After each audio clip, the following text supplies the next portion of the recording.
Like the ultimate collab for me would be a joint with like me, Andre, and Nas. Okay. Now for me, if I had a song, if somebody said we're gonna make a mixtape just for you, and we're gonna get one cut with everybody on it, my dream record would be Rakim, Kool G Rap, Kane, you, Jadakiss, Fabulous, Lloyd Banks, Raekwon and Ghostface, P, Fred the Godson, 3D Nutty, and Lord Finesse. They just made it for me. They just made it for me. It's for me to listen to 10, 15 minutes of just motherfuckers saying some shit. Yo, my ultimate hype man battle. Like, my ultimate hype man battle, yo. I want to see you, DJ Cool, Dougie Fresh. He can't do no beatbox though. He can only hype the crowd up.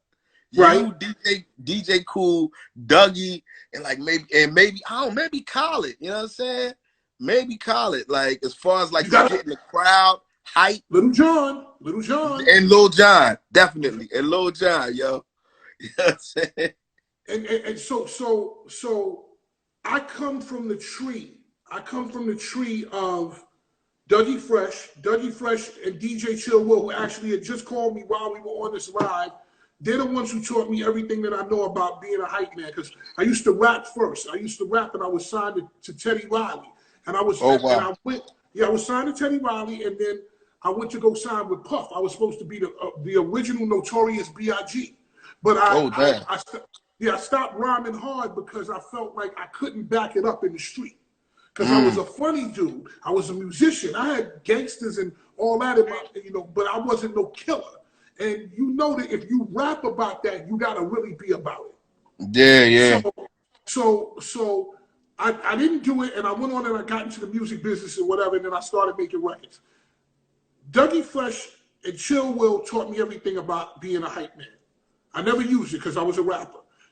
DJ Cool is my father in this business because I heard "Let Me Clear My Throat" and there's New York in the house. So with that, that's how I even thought of the idea of doing it. So those two, shit. I'm part of. I'm Dougie Fresh's DJ Hollywood, which nobody knows. He's one of the pioneers of rocking crowds and DJing from Harlem. That's my great grandfather. Yeah. My grandfather is Dougie Fresh. My father in this is DJ Cool. And that's crazy. That's crazy. It's crazy that that's the first people that I named too. Like, you know what I mean? But I could definitely see that. You know what I'm saying? Wow. Yeah. So and then of course I brought on people that I inspired like Big Ali and other people like that I brought in that because I did something, I influenced them. So I'm blessed to be on that list. And as we talked about, I know you wanted to learn some hype stuff, and I'm going to work on that with you, and we're going to get you right so that you have the microphone part and you got the hype part. That's easy. Yeah, man. I've always done little elements of shit that you do, stuff, you know what I mean? Stuff from Doug, stuff from Cool, you know what I'm saying? Like definitely that trifecta has always been when it's time for me, like if I'm in Europe or if I'm, somewhere where it's like it's not as much about the performance that I'm doing as it is about me just hyping up the crowd, or if I'm trying to hype up Quest while he's spinning or something, I do all that shit. You know what I'm saying? Like I be talking about Crooklyn Clan, all that shit. You know what I'm saying?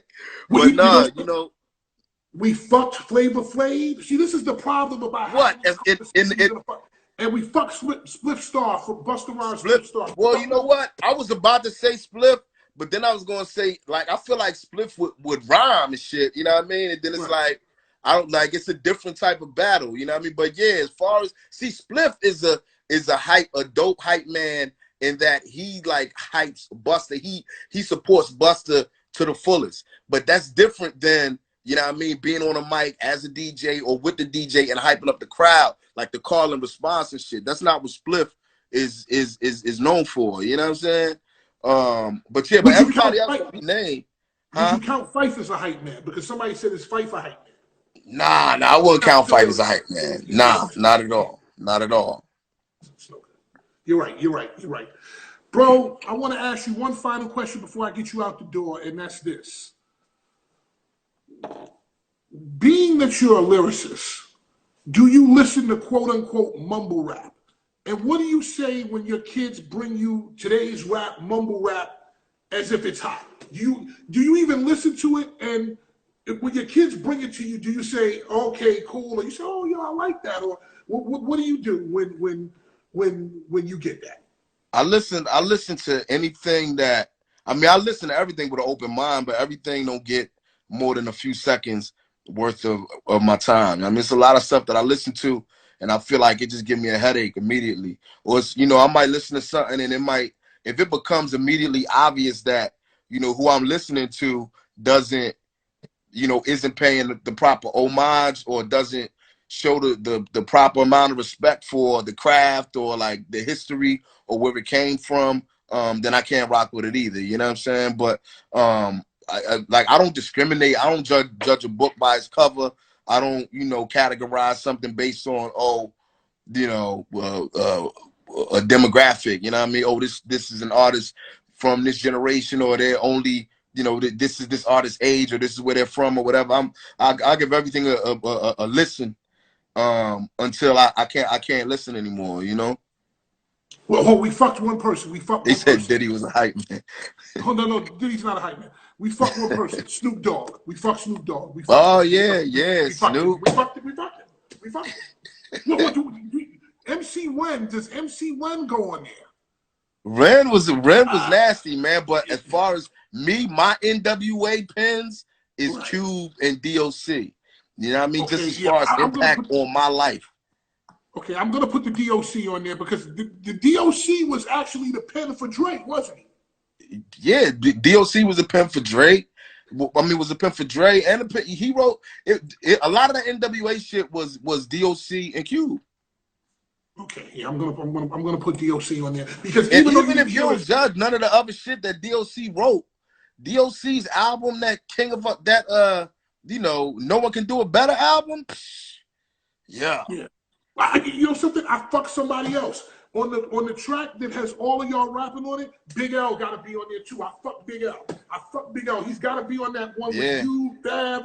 He's got to be on that, man. Shit. L was one of those dudes, man. I saw. I was starting to see L's influence. Fatman Scoop.